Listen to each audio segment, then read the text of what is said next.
Astaghfirullah. Assalamualaikum warahmatullahi wabarakatuh.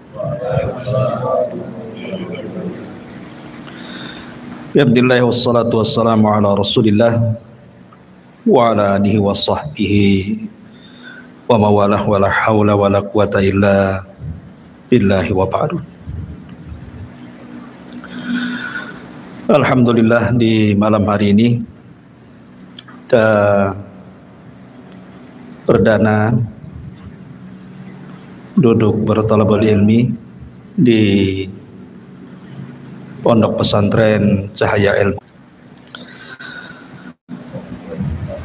Baik, langsung aja. Karena sesuai dengan permintaan, kita mulai dari awal Al-Quran. Dan awal Al-Quran itu dimulai dari surah Al-Fatihah. Saya tidak akan mengkaji secara rinci tentang ayat per ayat dalam surah Al-Fatihah, tetapi saya ingin mengkaji dari sisi asrar, rahasia-rahasia, faedah-faedah yang ada dalam surah Al-Fatihah. Ma'asyiral muslimin yang dimuliakan Allah Subhanahu wa taala, surah Al-Fatihah ini adalah surah teragung yang diberikan kepada Rasul dan juga kepada seluruh umat Islam. Karena surah Al-Fatihah ini dipisahkan dari Al-Quran. Allah Subhanahu wa taala ketika menganugerahi Al-Quran itu, Allah sendirikan Al-Fatihah. Makanya Nabi SAW bersabda, utitu, aku diberikan sab'al mathani wal Qur'anil azim, diberikan 7 ayat yang terulang dan juga Al-Quran. Padahal Fatihah itu bagian dari Al-Quran, tetapi Nabi SAW memisahkan. Jadi kita diberikan 2 nikmat. Al-Quran adalah nikmat, surah Al-Fatihah sendiri adalah nikmat. Kenapa demikian? Ada hadis yang menunjukkan tentang keistimewaan surah Al-Fatihah ini. Hadis ini dari Abdullah ibn Abbas radhiyallahu anhuma. Ketika Nabi SAW sedang duduk, sami'a naqidan min fawqihi, tiba-tiba mendengar suara yang menggelegar di atas kepalanya, tentu dari langit maksudnya. Maka Nabi SAW langsung mengangkat kepalanya ke langit. Maka Jibril alaihi salatu wassalam kemudian mengatakan kepada Nabi SAW, itu adalah suara pintu langit yang terbuka. Pintu itu tidak pernah terbuka kecuali hari ini. Kemudian turunlah malaikat, dan malaikat ini tidak pernah turun ke bumi kecuali hari ini. Kemudian kata Jibril, malaikat mengucapkan salam dan mengatakan kepada dirimu, wahai Muhammad, abshir binuraini utitahuma lam yu'tahuma nabiyyun qabla. Bergembiralah wahai Muhammad, karena engkau diberikan 2 cahaya yang tidak pernah diberikan para nabi sebelummu. Kemudian Jibril mengatakan, Fatihatul Kitab wa khawatim surat Al-Baqarah. Pertama surah Al-Fatihah, dan yang kedua akhir daripada surah Al-Baqarah.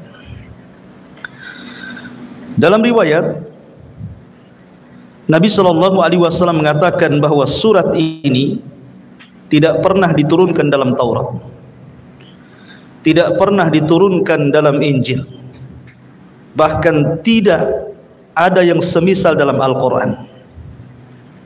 Apa itu? Suratul Fatihah. Dari dua riwayat ini mengetahui bahwa surah Al-Fatihah ini surah teragung, karena tidak ada dalam Taurat, tidak ada dalam Injil, tidak ada dalam Al-Quran. Bahkan yang menurunkan surat ini malaikat yang belum pernah turun ke bumi. Makanya kenapa surah Al-Fatihah ini agung sekali, karena tidak terdapat dalam kitab-kitab langit. Ma'asyiral muslimin yang dimuliakan Allah Subhanahu wa taala, surah Al-Fatihah itu ada kalimat dalam ayatnya, iyyaka na'budu wa iyyaka nasta'in. Lihat domirnya di sini, kata gantinya. Allah Subhanahu wa taala tidak menyebutkan kata ganti dengan domir mutakallim. Artinya bukan kalimatnya iyyaka a'bud wa iyyaka asta'in, bukan. Tetapi menggunakan nun. Nun itu artinya kami, jama'. Seolah-olah surat ini bukan hanya dihafal orang-orang tua saja, tapi semua manusia akan menghafal surat ini. Mau anak-anak, mau orang dewasa, mau orang tua, mau perempuan, mau laki-laki, semua membaca surah Al-Fatihah. Itu diantara sirul Fatihah, rahasia surah Al-Fatihah. Ma'asyiral muslimin yang dimuliakan Allah Azza wa Jalla, bahkan diantara nama surah Al-Fatihah itu adalah Asy-Syifa, surat penyembuh. Ada sebuah riwayat dari Abi Sa'id Al-Khudri radhiyallahu anhu. Jadi suatu ketika Abu Sa'id Al-Khudri ini dan juga rombongannya pulang dari peperangan, kemudian kehabisan bekal, tidak ada makanan, tidak ada minuman, tidak ada apapun yang bisa mereka makan dan minum. Akhirnya kemudian mereka ingin bertamu ke salah satu dari daerah ataupun desa tertentu supaya orang-orang kampung itu menjamunya. Tapi qadarullah, orang-orang kampung itu semua bakhil. Tidak ada yang mau untuk menjamu rombongan para sahabat ini. Akhirnya kemudian para sahabat ini pun keluar dari kampung itu dan hendak mencari kampung lain. Qadarullah, rupanya ketua kampungnya tersengat kalajengking. Ketika tersengat kalajengking karena orang kampung itu tidak ada yang sanggup mengobati, dan dilihatnya para sahabat yang kampung itu nampaknya ada di antara mereka yang mampu mengobati, makanya orang kampung mengejar sahabat ini. Kemudian mengatakan, sudikah kalian mengobati ketua kami? Karena sahabat sudah sakit hati itu, masuk kampung minta dijamu, nggak ada yang ngasih. Sekarang pimpinannya terkena sengatan kalajengking, tiba-tiba minta diobati. Akhirnya para sahabat mengatakan, mungkin bahasa kita enak saja kan itu ya, saya minta makan tak dikasih, sekali kalian sakit minta diobati, itu bahasanya. Akhirnya kemudian para sahabat mengatakan, ya, kami siap mengobati pimpinan kalian dengan syarat kalian harus memberikan imbalan kambing sekian dan sekian. Akhirnya kemudian salah seorang sahabat membacakan surah Al-Fatihah, kemudian diusap kepada bekas sengatan kalajengking itu. Tiba-tiba sembuh. Sesuai perjanjian kalau sembuh ngasih kambing kan itu. Akhirnya kemudian dikasih kambing, kemudian mereka pun sebagiannya dimakan dan sebagiannya dibawa pulang. Ketika kemudian sampai di hadapan Nabi SAW, para sahabat ini bercerita. Maka apa kata Nabi SAW? Dari mana kalian tahu bahwa surat itu adalah suratul ruqyah, surat yang bisa meruqyah? Kemudian Nabi SAW, kalau begitu maka berikan bagian kambing kalian untukku juga. Rasul minta bagian dari sini. Maka dari kisah ini surat Al-Fatihah itu disebut dengan suratul syifa, surat untuk menyembuhkan. Al-Imam Ibnul Qayyim rahimahullahu ta'ala itu mengarang satu kitab, judulnya Madarijus Salikin fi iyyaka na'budu wa iyyaka nasta'in. Itu beliau memberikan faedah banyak tentang surah Al-Fatihah. Lah kata Imam Ibnul Qayyim rahimahullahu ta'ala, dia mengatakan kullu da'in lahu dawa, setiap penyakit itu pasti ada obatnya. Kemudian dia mengatakan wa ana ahsantul mudawamata bil fatihati, dan aku menganggap baik dengan terus membaca Al-Fatihah apabila aku sakit. Jadi kata Ibnul Qayyim rahimahullahu ta'ala, setiap aku sakit, kubacakan surah Al-Fatihah dengan niat kesembuhan. Dan setiap aku membaca surat itu, maka Allah sembuhkan penyakitku. Ini kisah Ibnul Qayyim rahimahullahu ta'ala yang mempraktekkan surat itu. Dan dia mengarang satu kitab namanya Madarijus Salikin fi iyyaka na'budu wa iyyaka nasta'in. Luar biasa.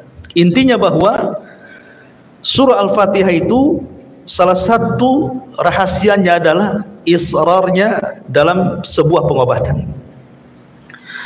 Saya akan rangkum beberapa rangkuman tentang rahasia di balik makna surah Al-Fatihah. Kenapa surah Al-Fatihah itu disebut Ummul Kitab? itu artinya induk dari semua kitab.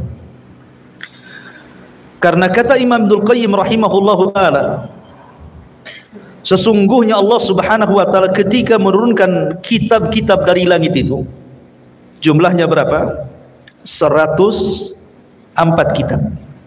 Walaupun yang kita kenal hanya Taurat, Injil, Zabur, Al-Quran. Sama dengan para rasul kan. Rasul yang diutus itu 102, Nabi yang diutus 124.000, dalam riwayat 120.000. Adapun jumlah Rasul 315. Tapi yang kita kenalkan cuman 25 Nabi. Begitu juga malaikat. Malaikat paling yang kenal Jibril, Mikail, Israfil kan, terbatas saja yang kita kenal nama-namanya. Tapi malaikat itu jumlahnya banyak. Makanya Allah mengatakan di dalam Al-Quranul Karim, wa ma ya'lamu junuda rabbika illahu, tidak ada yang tahu jumlah berapa malaikat kecuali Allah. Jadi Al-Quran ataupun kitab-kitab langit ketika diturunkan itu jumlahnya 104 kitab. Lah yang 4 ma'ruf. Yang 4 itu ma'ruf, Taurat, Zabur, Injil, Al-Quran, ma'ruf. Ya. Tapi yang 100 ini kan tidak ma'ruf. Al-Quran hanya mengistilahkan dengan kalimat suhuf. Allah mengatakan inna hadza lafi suhufil ula suhufi Ibrahim wa Musa. Hanya mengistilahkan suhuf saja. Lalu 100 suhuf ini diberikan kepada siapa? Ada yang mengatakan 50 suhuf diberikan kepada Nabiullah Syith. Nabi Syith itu nabi setelah Adam, sebelum Idris. Kemudian 30 suhuf diberikan kepada Nabi Idris. Kemudian 10 suhuf diberikan kepada Nabi Ibrahim, dan 10 suhuf diberikan kepada Musa selain Taurat. Berarti jumlahnya 100. 50 diberikan kepada Syith, ditambah 30, berarti sudah 80 diberikan kepada Idris, yang 10-nya diberikan kepada Ibrahim, yang 10-nya diberikan kepada Musa. Kemudian di sana ada Taurat, ada Injil, ada Zabur, ada Al-Quran. Berarti semuanya 104 kitab. Kata para ulama, dari 100 kitab, kalau digabungkan dengan Taurat, maka Allah subhanahu wa ta'ala ringkas menjadi hukum-hukumnya dalam kitab Injil. Dan 100 kitab yang ada dalam Taurat ataupun Injil, karena Zabur itu bukan kitab-kitab hukum. Kalau Zabur itu kan tipis, dia cerita tentang nasihat-nasihat saja. Lain dengan Injil dan Taurat gitu ya, memang lengkap seperti Al-Quran. Lah dari 100 kitab, 100 suhuf, kemudian ditambah dengan Taurat, kemudian dengan Zabur dan Injil, itu Allah Subhanahu wa taala ringkas di dalam Al-Qur'an. Lah Al-Qur'an sendiri Allah ringkas dalam satu surat yang disebut dengan Suratul Fatihah. Dan surat Al-Fatihah sendiri diringkas lagi dalam satu ayat, Iyyaka na'bud wa iyyaka nasta'in. Makanya kalimat Iyyaka na'budu wa iyyaka nasta'in mencakup seluruh kitab-kitab langit. Karena tujuan diturunkan Alkitab untuk apa? Wa ma khalaqtul jinna wal insa illa liya'budun. Kan tujuannya untuk ibadah. Maka ada pada kalimat Iyyaka na'bud wa iyyaka nasta'in. Lah surah Al-Fatihah itu terkandung seluruh kitab, terutama Al-Qur'anul Karim. Kenapa demikian? Karena Al-Quran itu kalau kita bagi tiga, maka sepertiga Al-Quran itu bicara tentang akidah, sepertiga Al-Quran itu bicara tentang ibadah, dan sepertiganya bicara tentang akhlak yang di dalamnya ada kisah-kisah para nabi dan rasul dan iqab kepada orang-orang yang memusuhi para nabi dan rasul. Tiga perkara ini ada pada surah Al-Fatihah. Kalau kita cerita tentang akidah, maka ada pada 3 ayat pertama surah Al-Fatihah. Alhamdulillahirabbil alamin, Ar-Rahmanir Rahim, Maliki Yaumiddin. Ini bicara tauhid. Tauhid dari 3 tauhid, bicara tentang rububiyah, bicara tentang uluhiyah, bicara tentang asma dan sifat. Adapun rububiyah, Rabbul Alamin. Rabb, rububiyah diambil dari kata-kata Rabb, maka disebut rububiyah. Adapun uluhiyah, lillah. Uluhiyah itu diambil dari kalimat Allah menjadi uluhiyah. Adapun asma wa sifat Ar-Rahman, Ar-Rahim. Ini yang pertama. Adapun yang kedua bicara tentang ibadah. Iyyaka na'bud wa iyyaka nasta'in. Hanya kepadamu kami beribadah dan hanya kepadamu kami meminta pertolongan. Kemudian yang ketiga bicara tentang akhlak. Ihdinas siratal mustaqim, siratal ladzina an'amta alaihim. An'amta alaihim, orang yang kau berikan nikmat itu siapa? Dalam ayat yang lain, minan nabiyyin was-siddiqin wasyuhada was-salihin. Orang-orang yang diberikan nikmat itu mereka para nabi, mereka para siddiq, mereka para syuhada, mereka orang-orang saleh, dan mereka adalah orang-orang yang pantas kita tiru akhlaknya. Makanya surah Al-Fatihah itu mencakup Al-Quran secara keseluruhan. Ini yang pertama. Kemudian yang kedua, surah Al-Fatihah ini mengajarkan kepada kita bagaimana caranya kita beribadah. Bagaimana caranya kita beribadah kepada Allah Subhanahu wa ta'ala. Pertama, ma'rifatullah, mengenal Allah Subhanahu wa ta'ala. 3 ayat pertama mengenal Allah. Ya kan? Kan sebelum kita beribadah kita harus mengenal siapa yang kita ibadahi kan? Kalau Anda beribadah kemudian tidak kenal siapa yang Anda ibadahi, Anda sedang beribadah kepada siapa? Kan itu ya. Kita ibadah ini harus tahu yang diibadahi siapa. Yang diibadahi adalah Allah. Makanya Allah ajarkan bagaimana cara beribadah. Sebelum kita mengatakan iyyaka na'bud, hanya kepada mulah kami beribadah, Allah kenalkan dulu siapa dirinya. Alhamdulillahirabbil alamin, Ar-Rahmanir Rahim, Maliki Yaumiddin. Inilah ma'rifatullah dengan segala jenis tauhid yang saya sebutkan tadi. Kemudian yang ketiga, di dalam ayat ini juga, dalam surat Al-Fatihah ini juga diajarkan kepada kita bagaimana caranya kita meminta hidayah. Meminta hidayah. Kalau kita melihat hadis Nabi SAW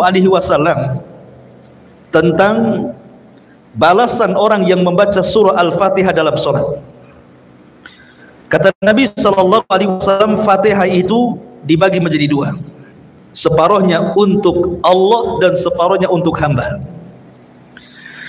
Kemudian Allah Subhanahu wa taala berfirman dalam hadis qudsi, kalau Anda membaca alhamdulillahirabbil alamin, segala puji hanya milik Allah, Rabb semesta alam, maka Allah akan menjawab apa? Hamidani abdi, hambaku sedang memujiku. Apabila kita membaca dalam salat kita Ar-Rahman Ar-Rahim, maka Allah jawab di langit, Asna alayya abdi, hambaku sedang mengagungkan diriku. Kalau kita membaca Maliki Yaumiddin, maka Allah Subhanahu wa taala akan jawab di langit, Majjadani abdi, hambaku sedang membesarkan diriku. Sampai di sini ini untuk Allah. Ya. Kemudian Allah mengatakan iyyaka na'bud wa iyyaka nasta'in. Allah jawab di langit apa? Hadza baini wa baina abdi wa li abdi mas'al. Hadza baini, ini dalam kalimat iyyaka na'bud, ini untukku, ibadah itu untuk Allah. Wa iyyaka nasta'in, ini untuk hambaku. Karena meminta pertolongan itu kita minta pertolongan kepada Allah. Wali abdi mas'al, dan Allah berjanji akan mengabulkan hamba-hambanya yang meminta kepadanya. Ihdinas siratal mustaqim, siratal ladzina an'amta alaihim ghairil maghdubi alaihim waladdallin. Sama, hadza baini, ini untukku, maksudnya hidayah milik Allah, ya kan? Karena kita tidak bisa memberikan hidayah kecuali irsyad, taufik itu milik Allah. Wa baina abdi, dan bagi hambaku, dengan cara terus berdoa meminta hidayah kepada Allah Azza wa Jalla agar dihindarkan dari sifat-sifat orang Yahudi al-maghdub dan juga sifat-sifat orang Nasrani al-zalim. Makanya dalam mazhab Syafi'i, dalam sebagian mazhab mereka mengatakan kalau antum sholat, karena dalam mazhab Syafi'i itu sholat wajib membaca Fatihah. Mau dikeraskan imamnya, mau disirkan imamnya, makmum tetap baca Fatihah. Itu dalam mazhab Syafi'i. Kalau seandainya seorang makmum dia masbuk, kemudian imam sedang membaca surat, antum baru memulai Al-Fatihah, tapi antum sudah membaca 3 ayat pertama, kemudian imam ruku, itu sudah dianggap 1 rakaat. Kenapa? Karena hak Allah sudah antum penuhi. Bisa paham ya? Karena hak Allah antum sudah penuhi, ya. Tetapi kalau seandainya belum selesai baru alhamdulillah kemudian ruku, belum dianggap 1 rakaat. Paham kan? Ya, itu dalam mazhab Syafi'i seperti itu. Karena 3 ayat pertama itu hak Allah, kemudian 4 ayat setelahnya itu hak hambanya. Ma'asyiral muslimin yang dimuliakan Allah Azza wa Jalla, lah perhatikan dalam jawaban-jawaban Allah itu. Allah Subhanahu wa taala menjawab dengan 3 jawaban haknya. Pertama, hamidani abdi. Yang kedua, asna alayya abdi. Yang ketiga, majjadani abdi. Hambaku sedang memujiku, hambaku sedang mengagungkan diriku, hambaku sedang membesar-besarkan diriku. Kalau dalam kehidupan kita setiap hari satu kita senantiasa memuji Allah dengan mengucapkan alhamdulillah, segala puja hanya milik Allah Azza wa Jalla. Kemudian kita agungkan Allah, kemudian kita besarkan Allah, kemudian setelah itu kita beribadah kepada Allah Subhanahu wa taala.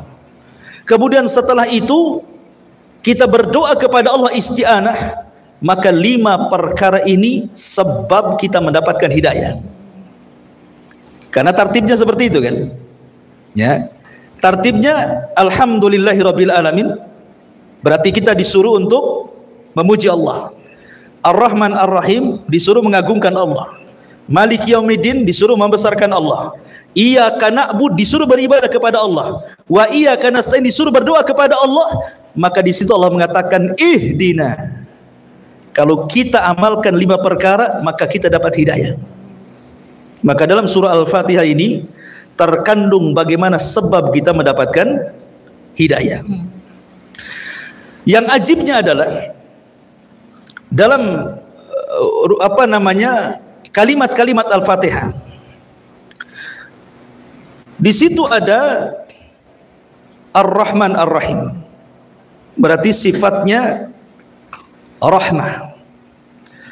Kemudian yang kedua, ada iyyaka na'budu wa iyyaka nasta'in. Kita disuruh al-ibadah, beribadah. Kemudian di situ ada kalimat al-hidayah, ihdinas siratal mustaqim. Kemudian di situ ada kalimat an'amta alaihim, nikmat. Ada rahmat, ada ibadah, ada hidayah, ada nikmat. Ini ada 4 kata dalam surah Al-Fatihah itu kan. Rahmat, kemudian yang kedua apa tadi? Ibadah. Kemudian yang ketiga hidayah, kemudian yang keempat nikmat. Alladzi an'amta, nikmat. Dari sini bahwa kalau orang sudah diberikan rahmat oleh Allah, kasih sayang, kemudian dia melakukan ibadah, maka dia akan dapat hidayah. Setelah dapat hidayah, dipastikan diberikan nikmat. Itu maksudnya, ya. Kalau kita sudah mendapatkan rahmat dari Allah, dituntun untuk menghambakan diri kepada Allah, kemudian kita ibadah. Kemudian saat ibadah kita terus meminta hidayah kepada Allah Subhanahu wa taala, dan Allah pun beri, maka ujungnya antum akan diberikan nikmat. Nikmat dunia dan nikmat akhirat. Itulah lafaz-lafaz dalam surah Al-Fatihah. Ma'asyiral muslimin yang dimuliakan Allah Subhanahu wa taala. Bahkan rukun Islam pun terkandung dalam surah Al-Fatihah. Rukun Islam itu ada berapa? Ada 5. Syahadat, salat, zakat, puasa, haji. Dari mana kita tahu rukun Islam ini ada dalam surah Al-Fatihah? Pertama syahadat. Syahadat itu adalah tauhid. Dan tauhid terkandung pada 3 ayat pertama surah Al-Fatihah. Adapun sisanya salat, zakat, puasa dan haji itu ibadah. Terkandung padanya dalam kalimat iyyaka na'bud.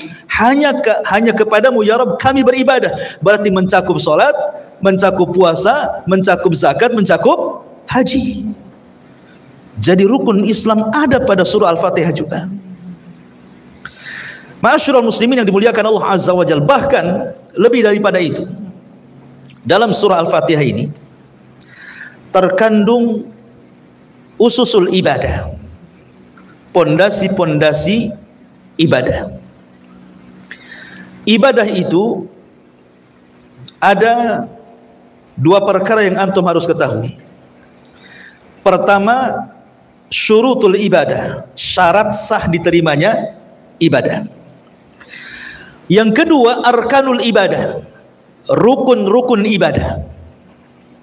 Dua-duanya ada dalam surah Al-Fatihah. Kalau bicara tentang syarat ibadah itu ada 2. Pertama, ikhlas. Ibadah itu harus ikhlas.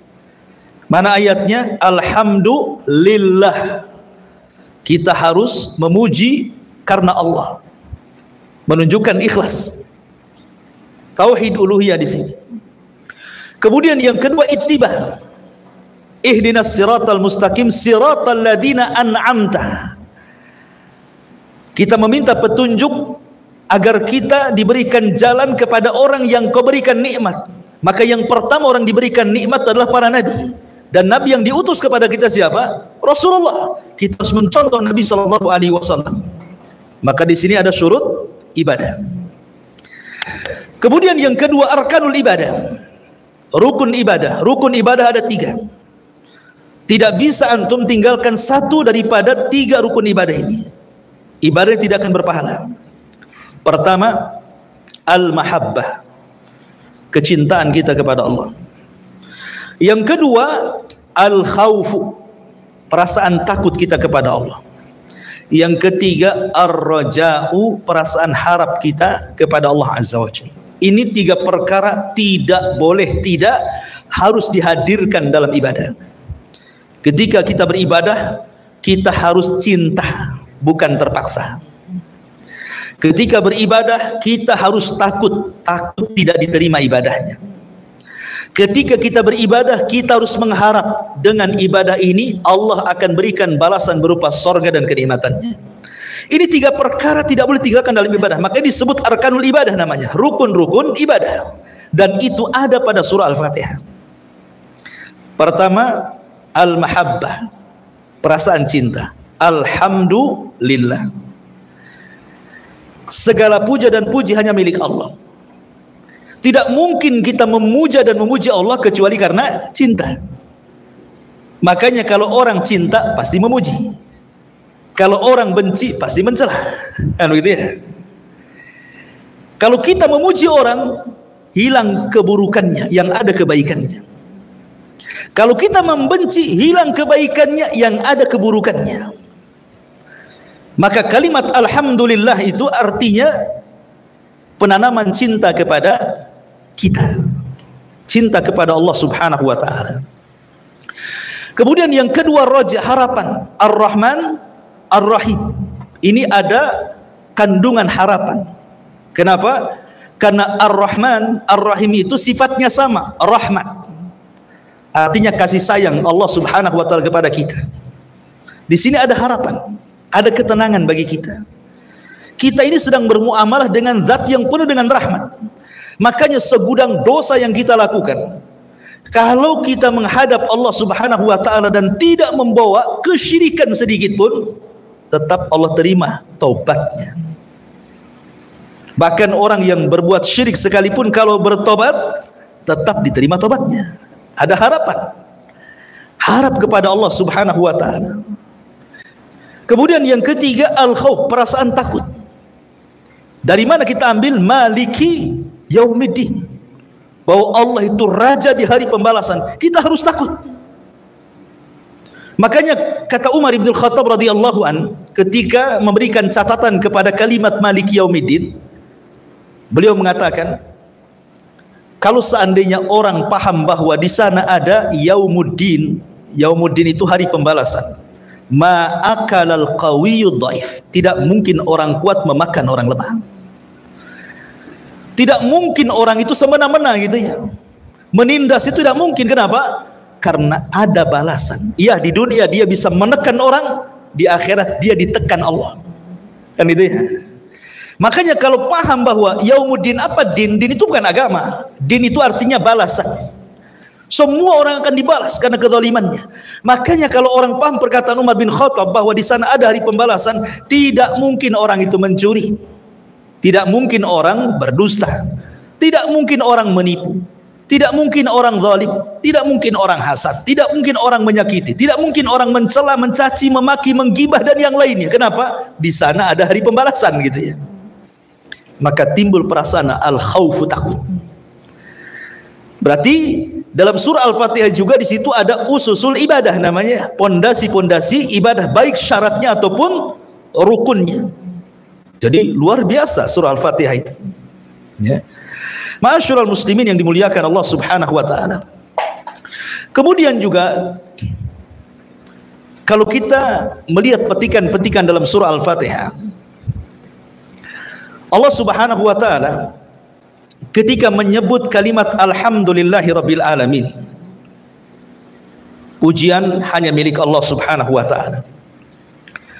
Sering saya jelaskan kepada antum, kalimat alhamdu itu, alhamdulillah, itu bukan kalimat biasa, tapi kalimat yang luar biasa. Karena kalimat alhamdulillah ini yang mengucapkan bukan hanya sekedar manusia. Semua makhluk yang Allah ciptakan, mereka bertasbih dengan menyebutkan alhamdulillah. Ini kalau seandainya botol ini dia sedang bertasbih kepada Allah Azza wa Jal, kemudian kita mampu mendengar ucapan tasbihnya, pasti botol itu akan mengucapkan alhamdulillah. Tiang, kipas, apalagi di sini meja yang antum pakai itu, mereka semua bertasbih. Karena Allah yang mengatakan, wa im min kulli syai'in illa yusabbihuna bihamdi walakin la tafqahuna tasbihahu. Kan itu ya. Segala sesuatu yang Allah ciptakan itu semua bertasbih, cuman kalian tidak paham tasbihnya. Dengan apa mereka bertasbih? Bihamdi. Kalimat hamdi artinya kalimat alhamdulillah. Berarti kalau seandainya Allah perdengarkan pohon pisang bertasbih, pasti pohon pisang akan mengucapkan alhamdulillah. Kalau seandainya antum perdengarkan ayam sedang bertasbih, pasti ayam itu mengucapkan alhamdulillah. Kalau seandainya gunung itu antum perdengarkan bagaimana tasbihnya gunung, pasti gunung akan mengucapkan alhamdulillah. Segala sesuatu, mau lautan, mau ikan-ikan di dalam lautan, mereka bertasbih kepada Allah dan tasbihnya dengan ucapan alhamdulillahi rabbil alamin. Alhamdulillah. Karena alhamdulillah itu mencakup segala lini kehidupan manusia.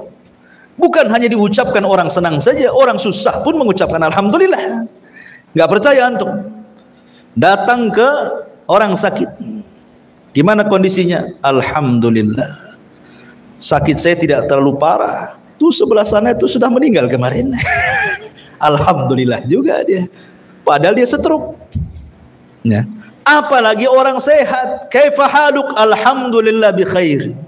Begitu ya. Antum datang ke orang fakir, orang miskin, kaifa haluk, bagaimana kondisimu? Kata orang fakir, alhamdulillah masih bisa makan. Gitu ya. Orang sebelah nasinya nasi kering katanya. Ya. Apalagi orang kaya, makin keras alhamdulillahnya. Kaifa haluk, alhamdulillah, tambah lagi oplet saya katanya.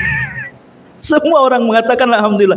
Mau orang sakit ya alhamdulillah, orang sehat alhamdulillah, orang miskin alhamdulillah, orang kaya alhamdulillah. Semua orang mengucapkan alhamdulillah. Bahkan para malaikat disebutkan di dalam Al-Qur'anul Karim. Lihat bagaimana para malaikat, seluruh malaikat, seperti Allah mengatakan dalam surah Ghafir ayat 7. Alladzina yahminuna al-arsya wa man hawlahu yusabbihuna bihamdi rabbihim. Dan para malaikat-malaikat pemikul arasy dan seluruh malaikat di sekitarnya, mereka bertasbih dengan menyebut alhamdulillah. Semua malaikat. Dan itu juga hal yang semana antum bisa buka dalam surah Zumar ayat 75 dan dalam surah Al-Baqarah ayat 30. Ketika malaikat mendengar Allah akan menciptakan makhluk berupa manusia Adam, apa kata malaikat? Ataj'alu fiha man yufsidu fiha wa yasfiku dima wa nahnu nusabbihu bihamdik. Dan kami bertasbih kepadamu dengan cara apa? Bihamdik, artinya mengucapkan alhamdulillah. Semua malaikat apabila bertasbih kepada Allah, pasti ucapan mereka alhamdulillah. Segala puja dan puja hanya milik Allah. Karena Allah itu paling suka dipuji. Tabiat manusia juga sama kan? Antum kalau dipuji senang kan? Oh tampan padahal tidak. Oh cakep padahal tidak gitu. Oh cerdas padahal bodoh gitu. Tapi kalau dipuji kan senang kan? Kalau makhluk saja suka dipuji, makanya kenapa banyak ibadah yang ditolak? Karena ria. Walillahi matsalul a'la. Tentu Allah lebih berhak untuk itu. Makanya kenapa Allah memuji dirinya tanpa harus mengatakan kul, tidak seperti kul a'udzu birabbin nas, kul huwallahu ahad, kul enggak. Tapi Allah mengatakan alhamdulillah. Allah tidak katakan kul ya Muhammad alhamdulillah. Ya, kenapa? Karena tidak perlu Allah mengatakan katakan ya Muhammad alhamdulillah, karena Allah sendiri sudah memuji dirinya. Tidak perlu lagi kul katakan, karena Allah itu suka dipuji. Ma'asyiral muslimin yang dimuliakan Allah Azza wa Jalla, lihat para nabi. Nabi Nuh alaihi salatu wassalam, ketika dia diselamatkan oleh Allah Subhanahu wa taala setelah dia membuat kapal,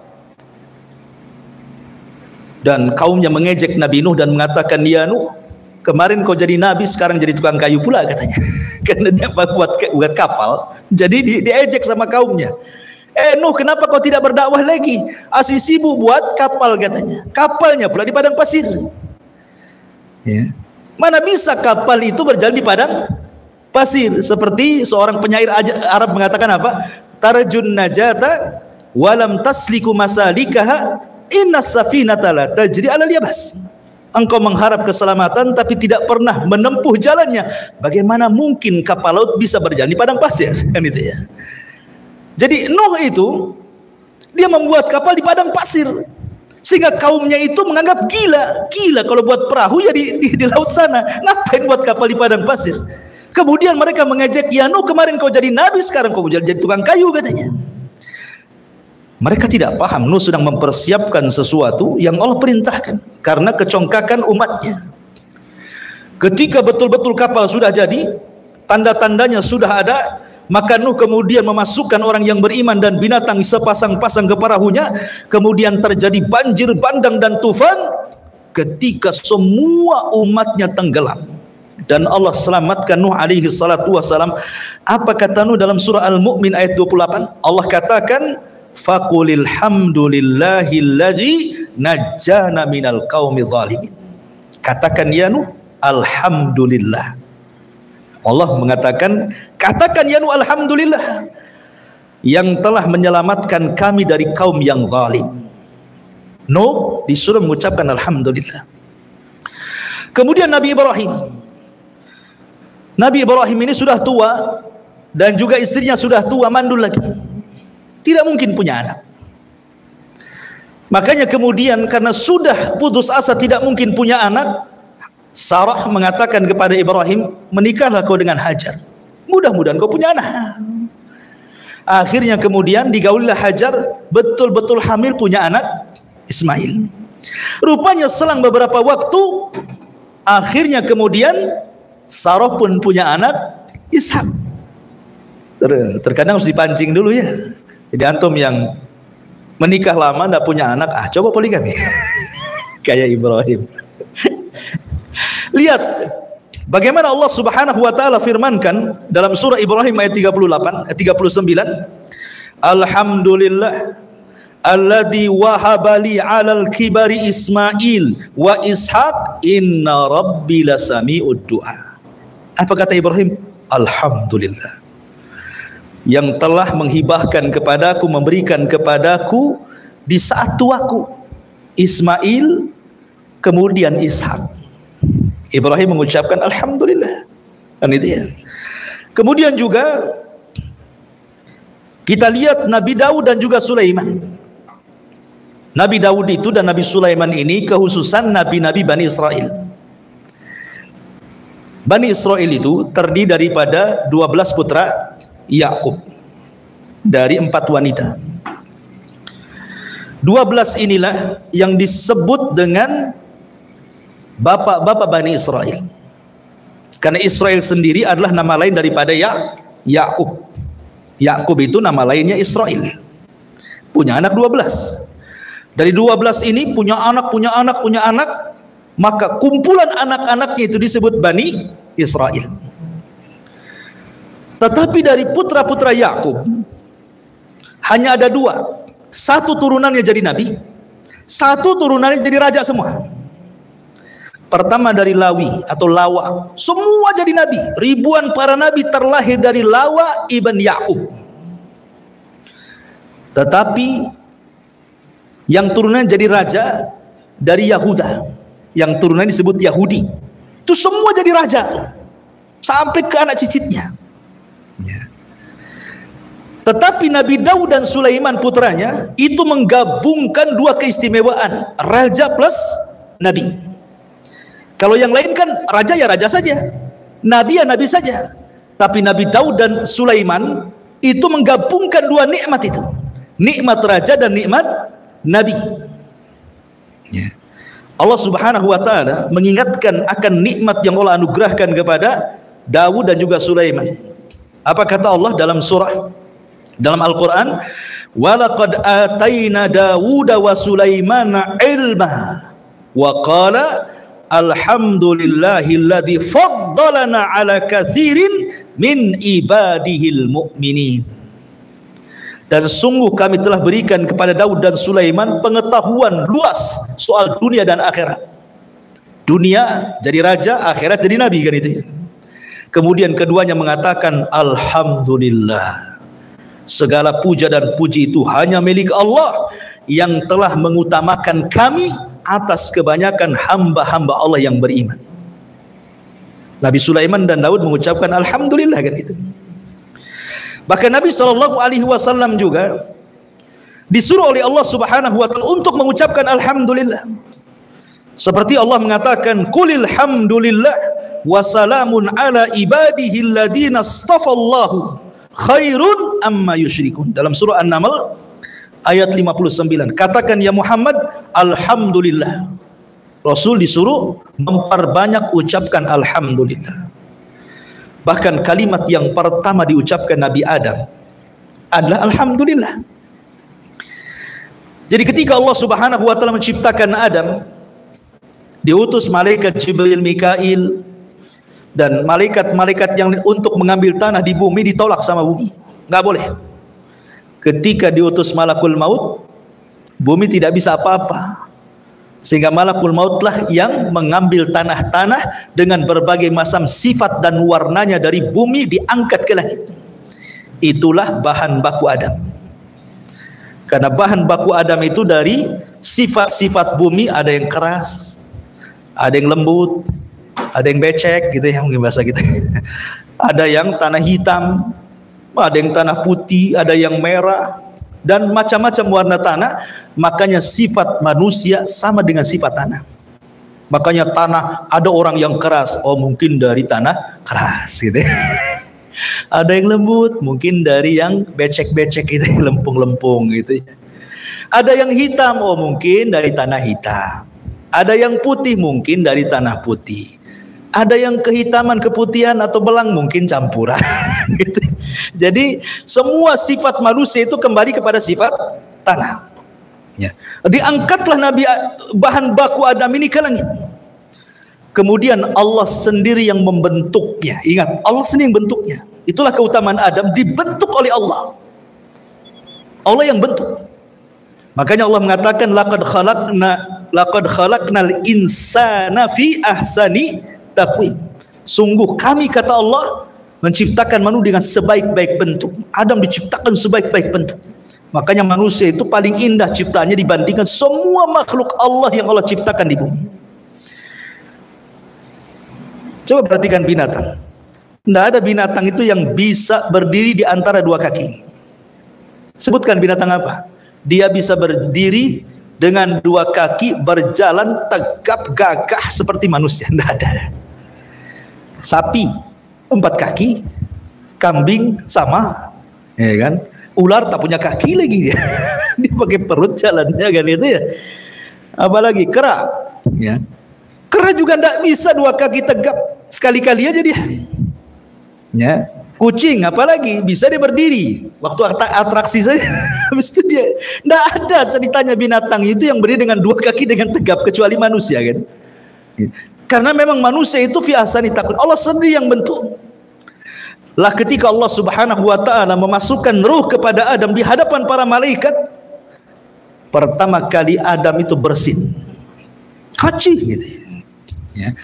Apa kata Allah? Qul ya Adam alhamdulillah. Katakan ya Adam alhamdulillah. Berarti ucapan yang pertama Nabi Adam keluar dari mulutnya itu alhamdulillah. Maka Allah mengatakan yarhamuka rabbuk. Rabbmu memberikan rahmat kepadamu Adam. Makanya jadi sunnah kalau orang bersin baca alhamdulillah, di sampingnya mendoakan yarhamukallah. Tapi dari sini menunjukkan bahwa Adam membaca alhamdulillah.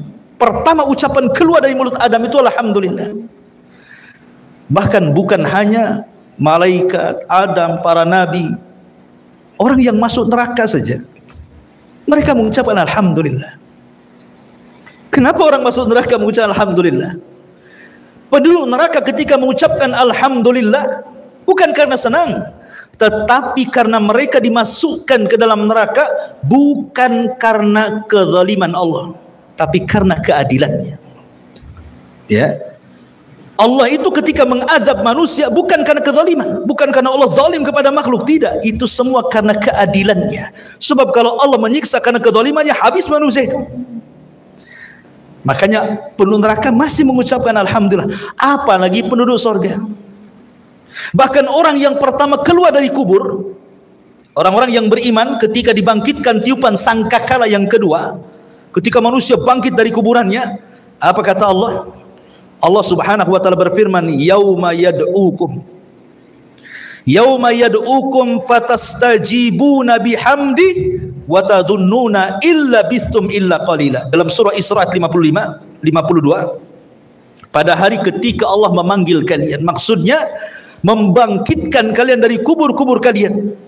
Kemudian fayastajibun, maka kalian pun kemudian bangkit dari kuburan, kemudian kalian mengucapkan alhamdulillah. Orang-orang yang beriman ketika bangkit dari kuburan mengucapkan alhamdulillah. Ketika mereka masuk ke dalam surga, mereka pun mengucapkan alhamdulillah. Alhamdulillahilladzi hadana li hadza wa ma kunna linahtadiya laula an hadanallah. Ini kalimat ketika masuk ke dalam surga. Ketika di dalam surga, mereka juga mengucap alhamdulillah. Wa qalu alhamdulillahilladzi adhhaba 'annal hazan. Dalam surah Yunus ayat 9 sampai 10. Kemudian akhir ucapan penduduk surga juga adalah alhamdulillah, sebagaimana Allah mengatakan di dalam surah Az-Zumar ayat 74, wa akhiru da'wana, dalam surah Yunus ayat 10, wa akhiru da'wahum anil hamdulillahi rabbil alamin. Lihat di sini, berarti orang yang beriman itu ketika keluar kuburan mengucapkan alhamdulillah, ketika masuk surga mengucapkan alhamdulillah, ketika dalam surga mengucapkan alhamdulillah, dan akhir ucapan penduduk surga alhamdulillah. Nah, jadi oleh karena itulah kenapa Rasul mengatakan katakanlah alhamdulillah ala kulli hal, ucapkan alhamdulillah dalam kondisi apapun. Karena begini ikhwan, ketika antum kerja, yang sudah kerja, antum berangkat dari rumah ke tempat pekerjaan, ya, kemudian antum melihat ada orang yang kecelakaan, tertabrak gitu kan, mati. Harusnya apa yang antum katakan? Alhamdulillah. Supaya kita tidak seperti dia, gitu maksudnya, ya. Jadi setiap kita melihat musibah orang lain, ucapkan kalimat itu supaya jangan seperti dia. Karena bisa saja terjadi kepada kita. Kita ini sudah hati-hati, ya. Lampu sudah hijau, antum lewat, rupanya yang lain melanggar antum. Bisa saja terjadi kan? Ada orang makanya di jalan ini repot, antum mau ngebut nabrak orang, lambat pula ditabrak orang. Itulah jalan raya. Dan jalan raya itu tempat kematian paling banyak hari ini. Padahal di zaman Rasul tidak ada orang mati di jalan. Makanya sering saya katakan di zaman Rasul tidak ada orang mati di jalan, karena nggak ada unta nabrak keledai, gitu ya. Zaman sekarang truk nabrak tronton, gitu ya, beca ditabrak sama mobil, macam-macam. Makanya kalau melihat musibah, ucapkan alhamdulillah supaya tidak terkena musibah itu. Antum masuk nih, pulang dari ngaji, masuk ke rumah, istri sehat, anak-anak sehat, tidak terjadi kebakaran di rumah, tidak jadi apapun di rumah, tidak kemalingan, ucapkan alhamdulillah. Supaya apa? Supaya selamat terus rumah itu. Itu maksudnya. Itu bentuk syukur. Bukan Allah mengatakan kan, la in syakartum la azidannakum. Kalau engkau banyak bersyukur, ku tambah. Jadi kalau kita masuk rumah melihat kondisi semua baik, alhamdulillah, insya Allah Allah tambah. Kalau sekarang istri antum satu, Allah tambah, alhamdulillah.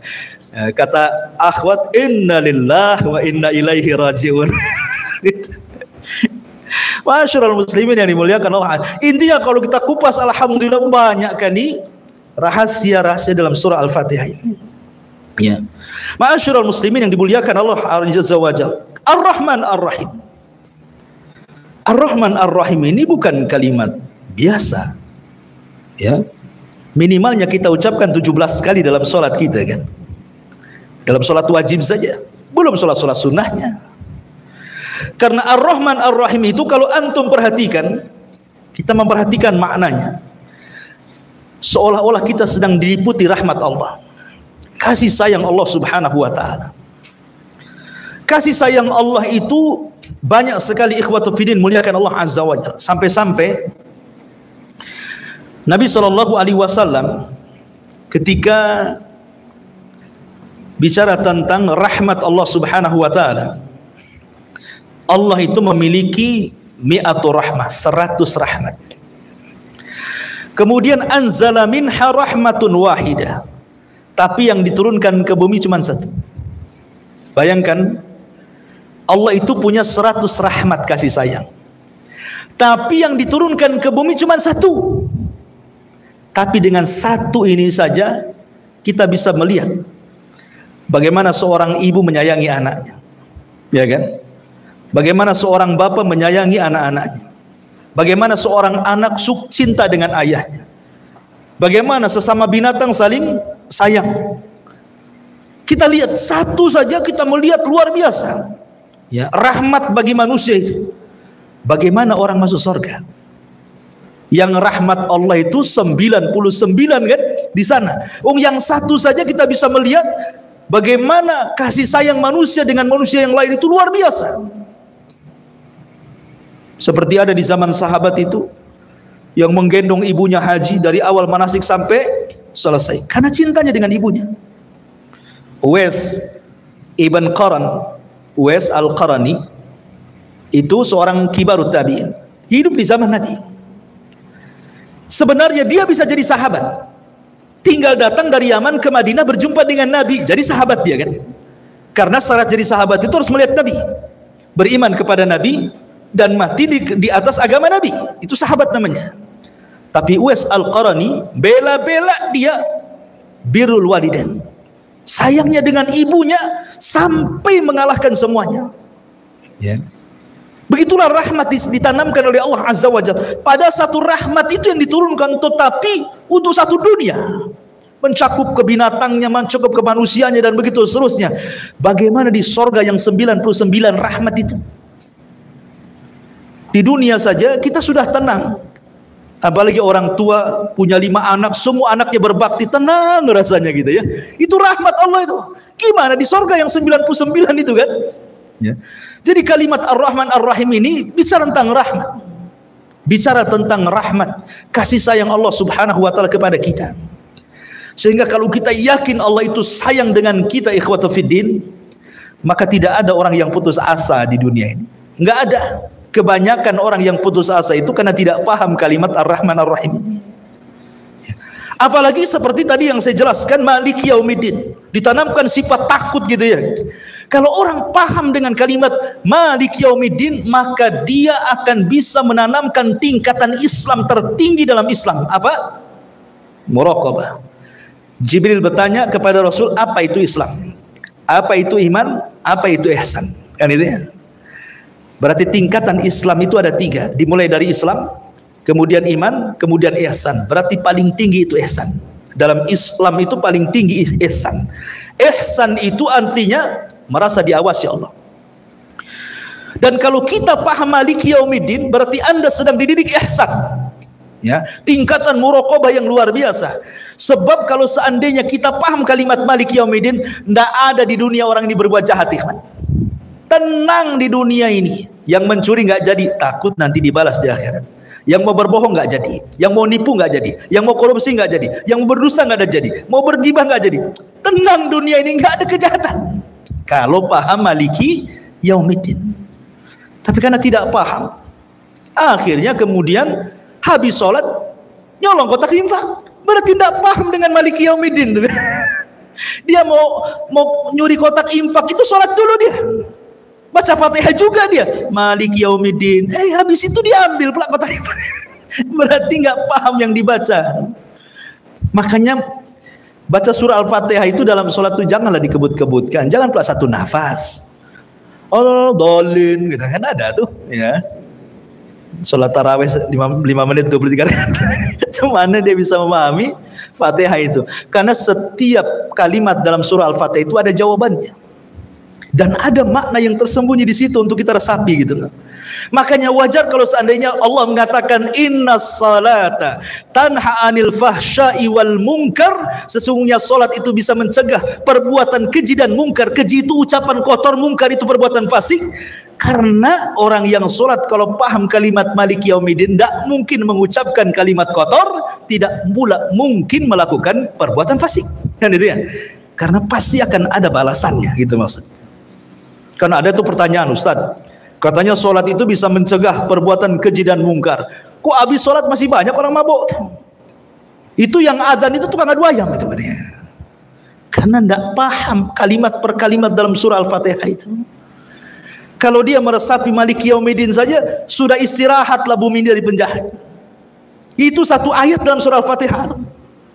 Bisa istirahat bumi dari kejahatan. Tapi karena tidak paham yang dibaca, akhirnya wajar solatnya belum mampu merubah dari perbuatan keji dan mungkar itu. Karena Maliki Yaumiddin itu mengajarkan muraqabah tingkat tinggi itu, supaya kita jangan berbuat jahat dan hanya seolah-olah kita dilihat Allah. Kemudian kalau kita lihat juga kalimat iyyaka na'bud, hanya kepadamu kami beribadah dan hanya kepadamu kami meminta pertolongan. Kata Imam Ibnul Qayyim, Allah mendahulukan ghayah sebelum wasilah. Ghayah itu tujuan, wasilah itu perjalanan ke tujuan. Nah, itu ya. Kalau kita mau ke Batu Aji itu ghayahnya, perjalanannya itu disebut wasilah, ya kan? Allah mendahulukan ghayah, tujuan hidup manusia sebelum wasilah sampai ke tujuan.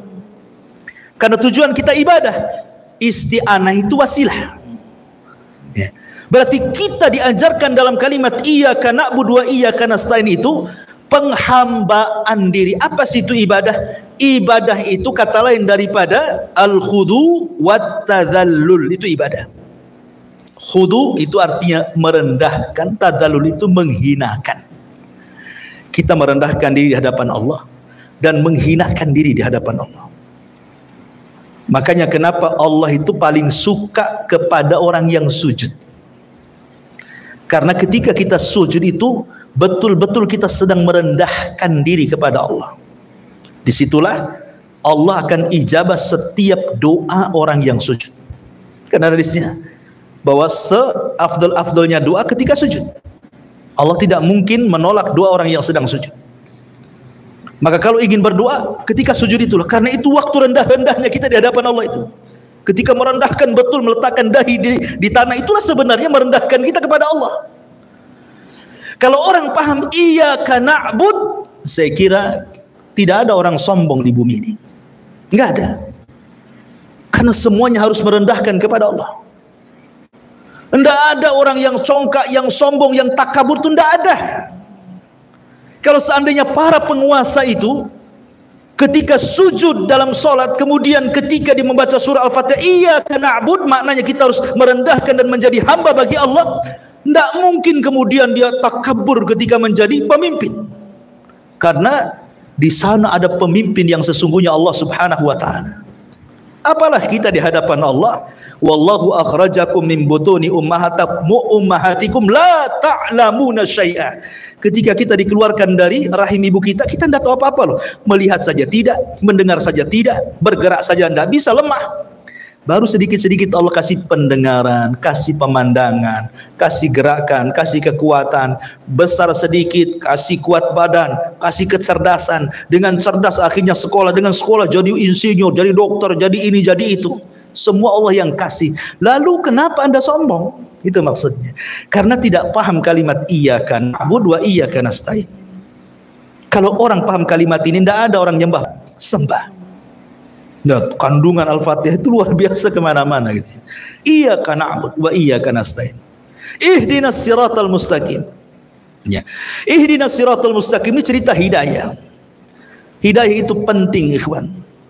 Karena orang kalau tidak dapat hidayah, sesat kita. Kalau sudah sesat, lihat akhirnya jadi pengebom. Khawarij sesat, jadi ngebom sana sini. Kan itu ya. Kemudian Syiah sesat. Ketika Asyura tanggal 10 dipukul-pukul badan sampai bayi kecil diketuk kepalanya sampai keluar darah tuh. Supaya merasakan bagaimana perih pahitnya Husain ketika dibantai di Karbala katanya. Karena kesalahan mereka. Itu kan kesalahan orang Syiah menyuruh Husain dari Hijaz menuju ke Kufah. Rupanya dibantai di situ. Yang bantai pun orang Syiah. Sehingga mereka menyesal. Makanya setiap kemudian Muharram mereka membuat ulang tahun Karbala. Memukul-mukul. Lihatlah di YouTube tuh. Coba antum. Di pisau dikasih rantai itu. Dipukul ke orang gila. Sampai bayi diketuk sampai keluar darahnya. Lihat, kalau nggak dapat petunjuk jadi gini ibadah ini. Ya.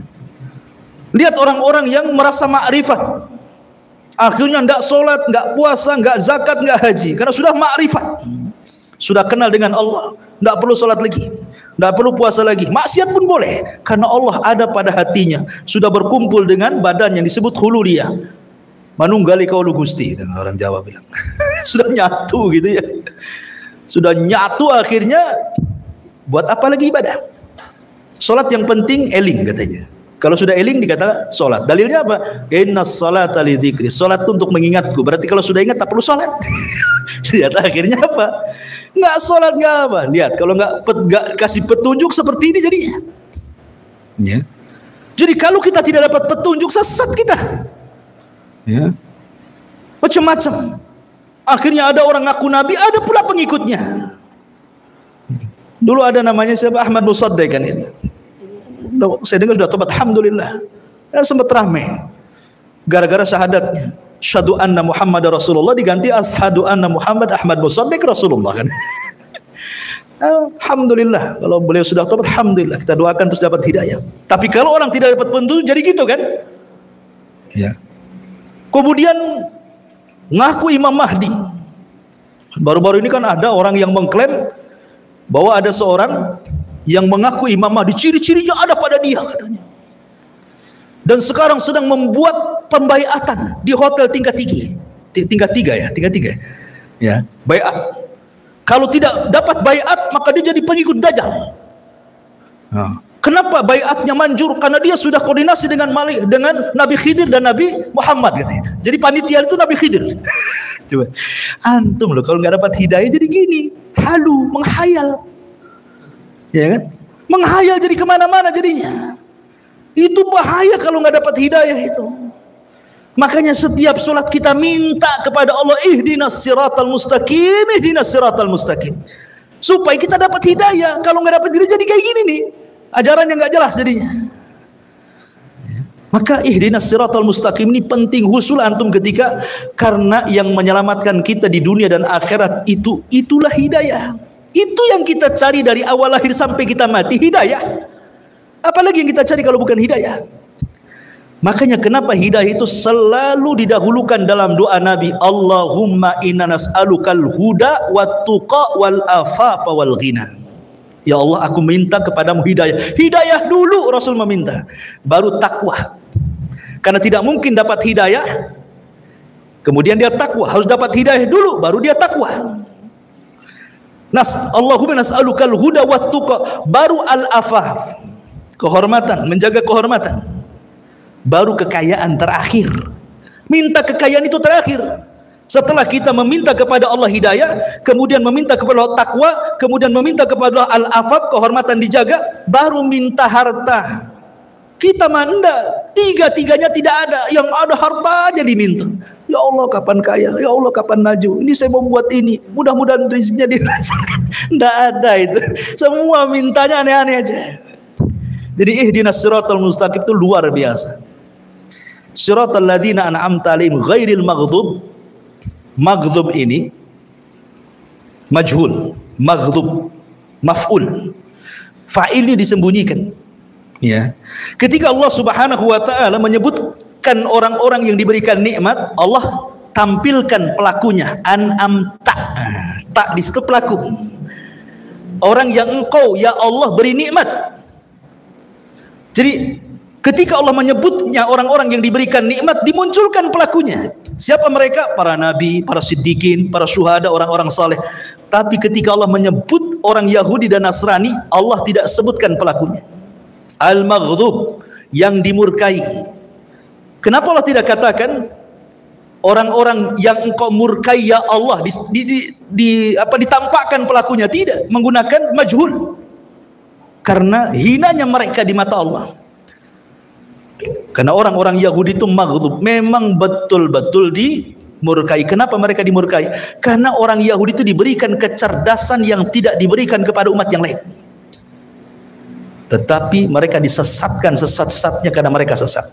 Mereka tidak mau mengamalkan ilmunya walaupun banyak ilmu. Terbalik pula dengan Nasrani, dhalun wala dhalin. Dhal itu artinya sesat karena tak punya ilmu, rajin pula ibadah. Ya, kalau Yahudi banyak ilmu, tidak mau ibadah. Islam itu agama wasitiyah, harus tengah-tengah.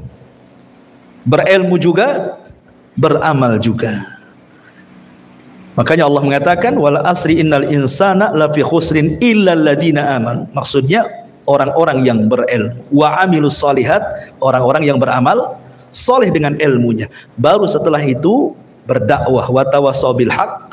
Baru setelah itu sabar ketika mencari ilmu, sabar ketika mengamalkan ilmu, sabar ketika mendakwahkan ilmu. Inilah diantara rahasia daripada surah Al-Fatihah. InsyaAllah kita mulai nanti dari surah Al-Baqarah, baru kita akan jelaskan tafsir ayat per ayat, kalimat per kalimat. Karena surah Al-Fatihah ini kalau kita bahas juga, itu satu ayat satu pertemuan kan. Jadi adalah kita global saja surah Al-Fatihah. InsyaAllah nanti ketika surah Al-Baqarah baru kita masuk tafsirnya. Silahkan kalau ada yang mau bertanya. Mungkin di antara antum yang bertanya, silahkan.